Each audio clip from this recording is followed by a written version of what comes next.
So, what's the big picture behind Esther? Well, I was thinking about this and I thought it seems really odd, doesn't it, that the awareness of God, or even the awareness of the people of God, brings out the worst in some people.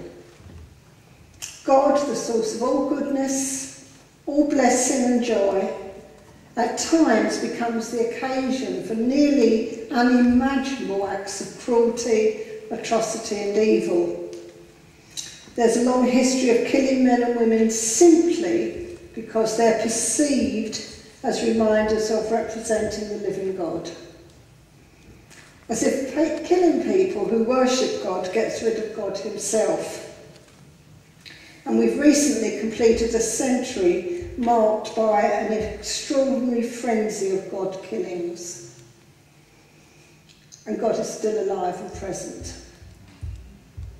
The book of Esther opens up a window on this world of violence, directed, whether openly or covertly, against God and his people. The perspective it provides transcends the occasion that provoked it. It's a much bigger story than the story of Esther, because it's a story that's against God and God's people. It's a nasty scheme to massacre the exiled Jews who live in the vast expanse of 5th century BC Persia. Persia was enormous at the time, by the way. And 3 characters shape the plot. There's Mordecai, the goody, identified simply as the Jew, who anchors the story. He's solid, faithful, sane, godly.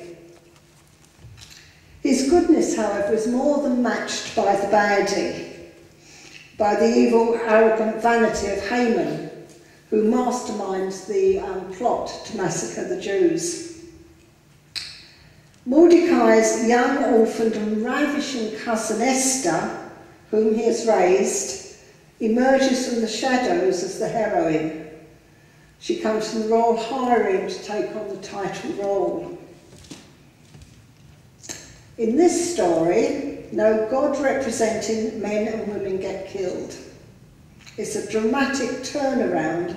The plot fails and everyone's saved. But millions before and after Esther have been, and no doubt will continue to be, killed. There's hardly a culture or century that doesn't eventually find a Haman determined to rid the world of its evidence and reminders of God. Meanwhile, of course, Esther continues to speak the final and definitive word. You can't eliminate God's people.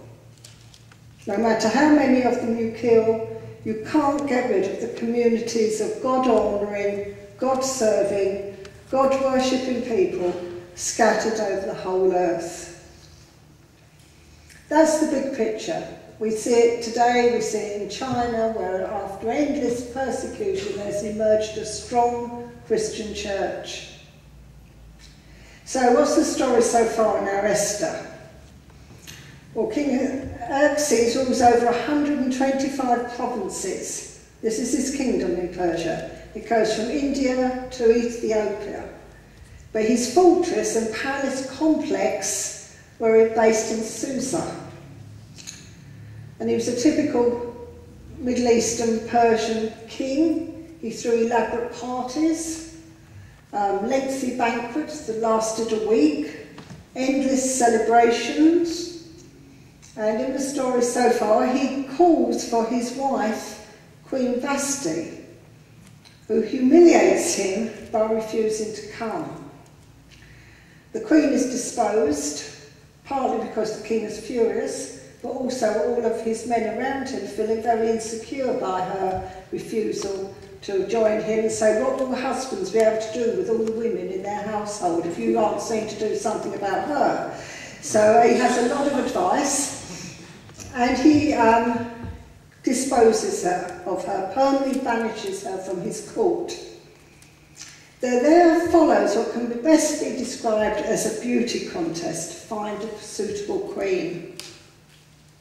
Mordecai, the Jew who's lived in the palace complex, hears about this and promotes his beautiful cousin Esther and enters her into the competition. She's been orphaned, Mordecai's adopted her, and he counsels her to keep her background secret. The king falls in love with Esther and she becomes queen. So this is a story of a poor orphan girl who becomes a queen, a real-life Cinderella. So she becomes the queen, and then the plot continues. Mordecai overhears a plot to kill the king. He tells Queen Esther, who tells the king, and she credits him with the knowledge. The guilty men are hung, and it's all written down in the king's logbook. In the meantime, however, in our story, Haman has been made Prime Minister. He's arrogant, vain, demanding, and with the king's permission, demands that everyone bows before him. Mordecai refuses. Haman is outraged. And here he is, the Jew, thinks, why waste my fury on one Jew? Let's eliminate all Jews throughout the kingdom. Haman casts lots, this is called, to determine the day of massacre. He then goes to the king and says to the king, there's a group of people who have very strange customs. They don't fit in, and they disregard the king's laws. Haman then offers to finance the operation. Fine, says the king, and instructions are sent out to massacre, kill and eliminate all the Jews from the oldest to the youngest. And at this point we're going to have our reading to see what happens next.